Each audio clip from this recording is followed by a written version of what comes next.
Stephen, your story is really fascinating to me. You went from a management consultant for many of the Fortune 500 top companies. You left that and you started buying single family homes.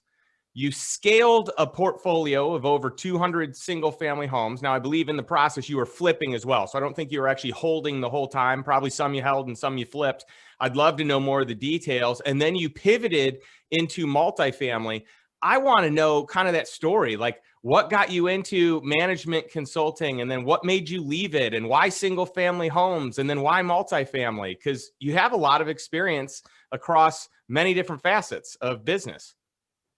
Yeah, well, I'm excited to talk about that because it's one of the big drivers of why our business is where it is today. And so based on all the conversation we've been having, I want to share a resource with the audience that I think is going to really help them understand this asset class on a deeper level. It's a complimentary resource.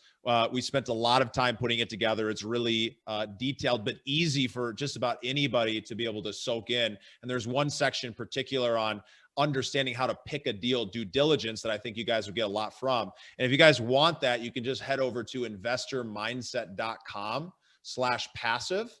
It's called the Passive Investor Playbook. It'll walk you through step by step what you need to do in order to start taking advantage of these kind of opportunities. And that's at investormindset.com/passive. And I'm sure Justin will include that in the show notes. So when it comes to my background, I went the traditional route.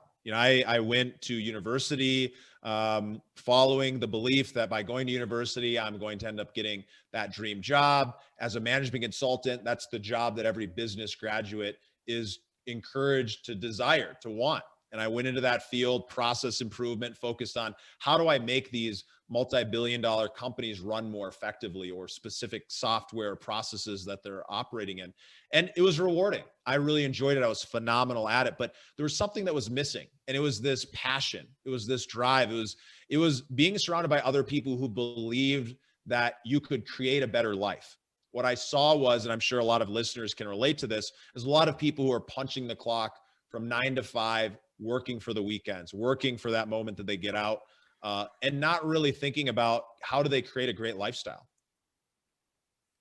And so for me, what that led to was me making a decision. Hey, I have a belief that it's possible to go and create everything you want to create. So let me go on this journey to go and find it.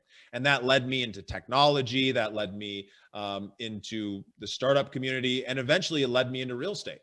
And so after having many experiences, doubling my salary at every single position I took along the way, learning a lot, I ended up landing in real estate because it was that one passion, that idea that kept coming back up, but I kept limiting myself. I kept holding myself back from doing it. Probably a lot of the same reasons a lot of the listeners have held themselves back from investing in real estate for the first time, or investing in real estate in a new way if they've already done it before. And so what it was I had this idea, this vision, but I didn't think investing in apartments was possible. I thought, oh, well, that's too big. That's for other people. And so I started flipping houses, and I built a very successful house flipping business and was flipping over 75 houses per year, over 200 houses in about 2.5 years. And that was phenomenal. We were making a lot of money, and I realized that I need to start holding on to some of these assets to start creating that cash flow, that income. But what I noticed was there was a huge lack of scalability with these small assets, even though I had a pipeline, right? We're buying directly from homeowners. We're buying things at 60 to 70 cents on the dollar. We're getting a great deal, and we've got teams and systems in place. But it was still nearly impossible for us to find cash flowing assets. We'd have to buy deals and hope that they would cash flow in the future. So I started looking around, what are some of the other options? And that's when I got reintroduced to apartments. And I started seeing that it was possible for people like me, high income earners, to be able to invest passively.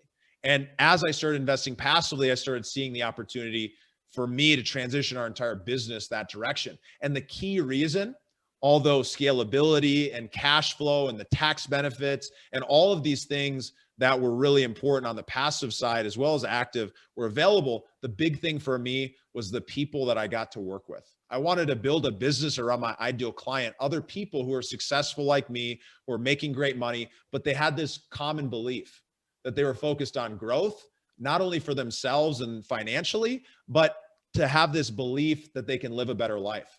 And that's the one thing that I find in common in this part of the industry is when you start making a decision to invest in syndications and crowdfunding, you're creating a network of other fellow people who are also big believers that life can be better and bigger. And so that's what we've done. And we've served hundreds of investors, and we do a phenomenal job at what we do. But at the core, what I love so much about it is I get to surround myself with people who are extremely successful, and we get to share ideas and grow and obviously see the portfolio grow. That's not a bad thing as well.